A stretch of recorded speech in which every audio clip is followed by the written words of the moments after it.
Hello everyone,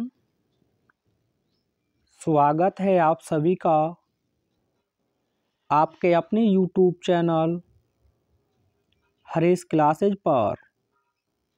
आज हम इस वीडियो में यूपी बोर्ड क्लास 12th के अंतर्गत 2024 में जो इंग्लिश क्वेश्चन पेपर हुआ है 3 से 16 DY, इसमें सेक्शन ए यानी कि रीडिंग पोर्शन में जो आपको एक अनसीन पैसेज दिया है उसे बहुत ही आसान तरीके से सॉल्व करना आज हम आपको सिखाएंगे। तो साथियों, जो आपका सेक्शन ए है रीडिंग पर आधारित है, यह जो पैसेज आपको दिया है इससे टोटल 15 अंक के आपसे क्वेश्चन पूछे जाएंगे। तो देख सकते हैं आपको निर्देश दिया है, read the following passage carefully. आ रहे गद्यांश को सावधानी पूर्वक पढ़िए and answer the questions that follow, और नीचे दिए गए प्रश्नों के उत्तर दीजिए। आप चाहें तो इस पैसेज को आसानी से पढ़ सकते हैं साथियों, लेकिन मैं आपको एक ही सलाह दूंगा कि इस पैसेज को आप मोटा मोटा ही पढ़ें। उसके बाद क्वेश्चन को बहुत अच्छे से आपको रीड करना है और जो क्वेश्चन आपको दिया है उस क्वेश्चन से ही आपको आधा आंसर अपने आप से लिखना है, और क्वेश्चन में जो कीवर्ड आपको दिए हैं उन्हीं के थ्रू आप इस पैसेज से अपने आंसर को आसानी से फाइंड आउट कर सकते हैं। तो देखते हैं फर्स्ट क्वेश्चन को। What should the government aim at, सरकार का उद्देश्य क्या होना चाहिए। तो साथियों, जब आप आंसर लिखेंगे तो सबसे पहले आप WH वर्ड जो भी आपको दिया है इसे हटा देंगे, वॉट। ठीक है, यहाँ WH वर्ड आपका वॉट है तो इसे हटा देंगे। शुड आप जानते हैं एक मोडाल्स है, यहाँ एक हेल्पिंग वर्ब की तरह कार्य कर रही है। तो जब आंसर आप लिखेंगे तो सबसे पहले आपको सब्जेक्ट लिखना है, तो सब्जेक्ट क्या आपका द गवर्नमेंट। तो क्या लिखेंगे आप सबसे पहले द गवर्नमेंट। ठीक है भैया, अब सब्जेक्ट हो गया तो आपको ये हेल्पिंग वर्ब लिख देनी है शुड। उसके बाद आप लिख देंगे एम, ये एक मेन वर्ब है यहाँ, और प्रीपोजिशन दिया है आपको एट, तो ये भी लिख देंगे। अगर साथियों व्हाट से क्वेश्चन पूछा जाता और यहाँ प्रपोजिशन एट ना होता तो आप सीधा यहाँ दैट से जोड़ देते से। एट ना होता तो क्या लिख देते आप दैट, लेकिन अब एट दिया है तो क्वेश्चन इस पैसेज में आपको V1 प्लस ING से आंसर लिखना होगा अपना। कैसे लिखना होगा? V1 प्लस ING से, क्योंकि प्रपोजिशन के बाद आपको जीरन फॉर्म लिखना होता है। तो इतने में आपको कोई दिक्कत नहीं होनी चाहिए। ठीक है, आइए अब बनाते हैं।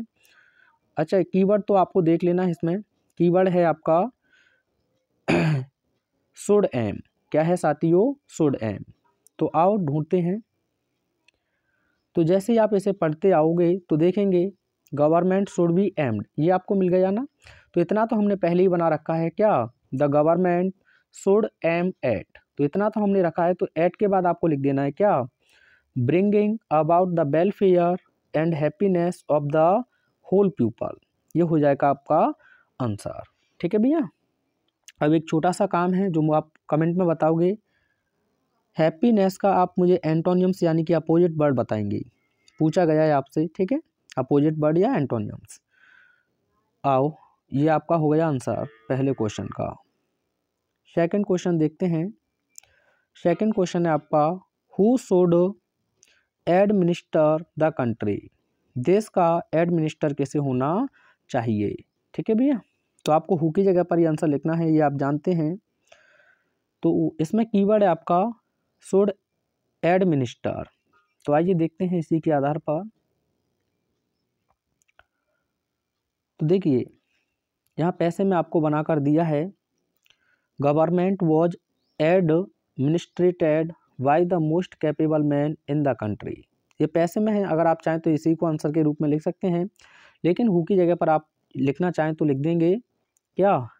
The most capable man. ठीक है, तो हु की जगह पर आप क्या लिख देंगे? द मोस्ट कैपेबल मैन, यानी कि सबसे जो सक्षम व्यक्ति हैं, शुड एडमिनिस्टर द कंट्री, वो देश के क्या होने चाहिए? एडमिनिस्टर होने चाहिए। तो हु की जगह पर ये आप क्या लिख देंगे? The most capable man, MEN। वैसे में चाहें तो वो लिख सकते हैं, लेकिन ये ज़्यादा बेहतर है। आगे आपसे कहा है why should the education be widely diffused, यानी कि जो शिक्षा है उसे विस्तृत रूप से क्यों फैलाना चाहिए। तो आइए सबसे पहले हम क्वेश्चन से ही बनाएंगे। तो भाई आप हटा देंगे, सब्जेक्ट हो जाएगा द एजुकेशन। क्या हो जाएगा प्यारे साथियों? The education. कोई दिक्कत तो नहीं है यहाँ तक।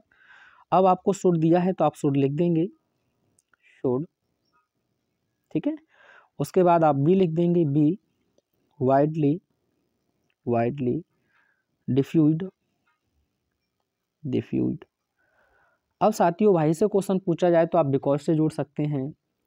अगर आपको पैसेज में सो दैट देखने को मिल जाए तो सो दैट से आप लिख देंगे, यानी कि भाई से क्वेश्चन पूछा जाए तो प्रायोरिटी में आप बिकॉज को लेके चलते हैं, ठीक है। अगर बिकॉज नहीं है तो सो दैट को भी लेके चल सकते हैं पर्पज के लिए। अगर सो दैट आपको नहीं दिया है तो 2+B1 को भी आप लेके चलते हैं, इन्फिनेटिव जिसे कहते हैं। तो इन 3 तरीके से आप बिकॉज से क्वेश्चन पूछने पर आंसर आप लिख सकते हैं। तो अभी हम डिफ्यूज तक छोड़ देते हैं, इनमें से जो मिलेगा वो देख लेंगे, इन दोनों में से, यानी कि 2+B1 में से या सो दैट में से। अगर नहीं मिलता है तो हम बिकॉज से जोड़ देंगे। तो कीवर्ड आपको क्या ध्यान रखना है? Widely diffused. तो आइए देखते हैं, जैसे ही आप इसे पैसेज को सही से देखेंगे तो देखो ये लिखा हुआ है वाइडली डिफ्यूज्ड। तो इसके आगे ही आप लिख देंगे, देखो सो दैट से दिया है तो यहीं से लिख दें, so that the most talented man in the whole population might be prepared for the business of government. ये क्या हो जाएगा आपका आंसर? कहाँ से? पूरा वहाँ से तो आपने बनाया, the education should be widely diffused, यही तो लिखा था ना, क्वेश्चन में से तो बनाया था पहले आपने, हाँ यही लिखा था ना, the education should be widely diffused. Diffused के बाद आप लिख देंगे so that the most talented man in the whole population might be prepared for business of the government, ठीक है। ये आपका हो जाएगा आंसर सो दैट से। तो पूरा बना यही था आपने। बनाने पर अधिक प्रायोरिटी आपको देनी है, फिर आसानी से आप बना सकते हैं। यहाँ एक छोटा सा क्वेश्चन मैं आपको बताऊंगा। सो दैट पर्पज बताता है अपने आप में। इसके बाद आपको ध्यान रखना होता है आगे, अगर ये पहला प्रेजेंट में है तो यहाँ आप मे का प्रयोग करेंगे मॉडल सब्जेक्ट के बाद। ये पास्ट में है तो मे का पास्ट आप लिख देंगे माइट। इस चीज़ का विशेष ध्यान रखना है आपको, ठीक है। और इसके साथ एक नेगेटिव होता है इसी का, लेस्ट जिसे आप कहते हैं। तो इसके बाद हमेशा सब्जेक्ट के बाद आपको शुड का प्रयोग करना होता है। लगातार पूछता है पेपर आपसे, लेस्ट अपने आप में नेगेटिव होता है तो इसीलिए गलती से आप इसके साथ नोट का प्रयोग नहीं करेंगे, ठीक है भैया। जैसे मैं क्वेश्चन दे रहा हूँ, इसका आंसर आप मुझे बताना। The boy told a lie lest he should not be punished. बताओगे जरा इसमें क्या गलती है? ठीक है, पनिश्ड लिखा हुआ है भैया। तो आप देख सकते हैं लेस्ट है तो लेस्ट के बाद शुड तो बिल्कुल सही है। अब लेस्ट अपने आप में नेगेटिव सेंस कन्वे करती है तो आपको इसके साथ किसका प्रयोग नहीं करना है?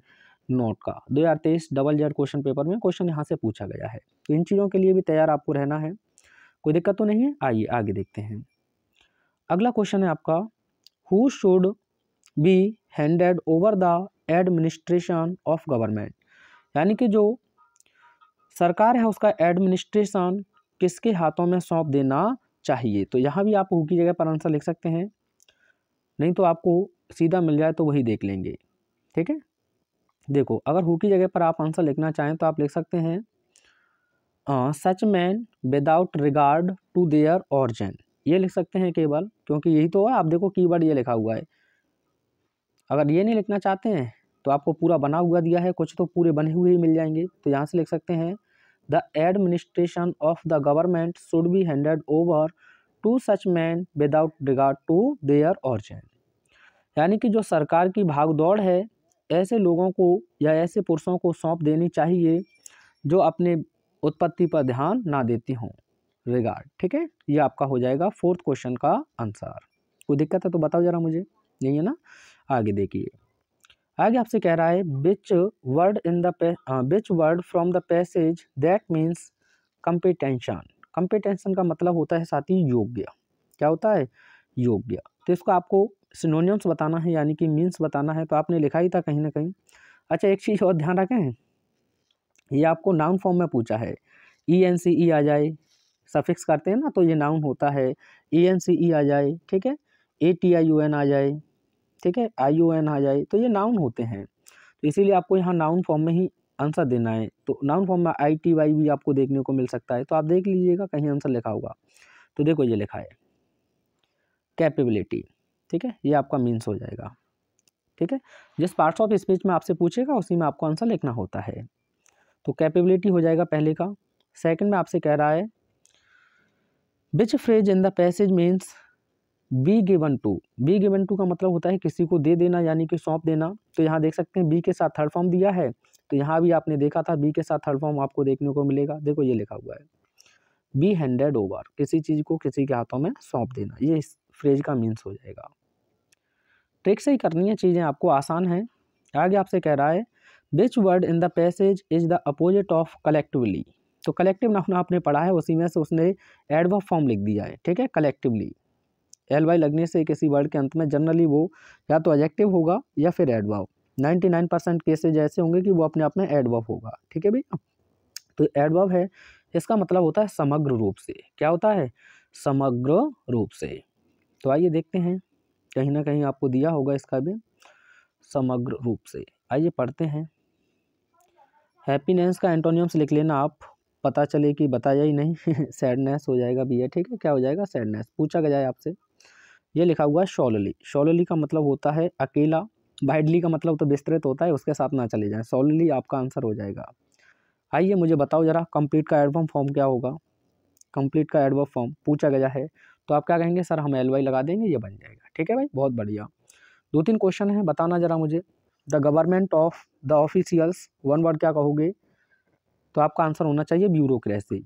गवर्नमेंट ऑफ वन पर्सन पूछे गए हैं इसलिए गवर्नमेंट ऑफ वन पर्सन, तो आपका आंसर होना चाहिए ऑटोक्रेसी। एक ही व्यक्ति की बात कर रहे हैं तो क्या होना चाहिए? ऑटोक्रेसी। मैंने कहा आप लोगों से government of the people, for the people and by the people, लोगों की सरकार लोगों के द्वारा लोगों के लिए, तो उसे कहते हैं आप डेमोक्रेसी। डेमोक्रेसी। और इसे ऐसे भी पूछा गया है आपसे, the government run by the representatives of the people, लोगों के प्रतिनिधियों के द्वारा चलाई जाने वाली सरकार, उसे भी आप डेमोक्रेसी कहते हैं, ठीक है। अच्छा एक वर्ड और है, the country ruled by a king.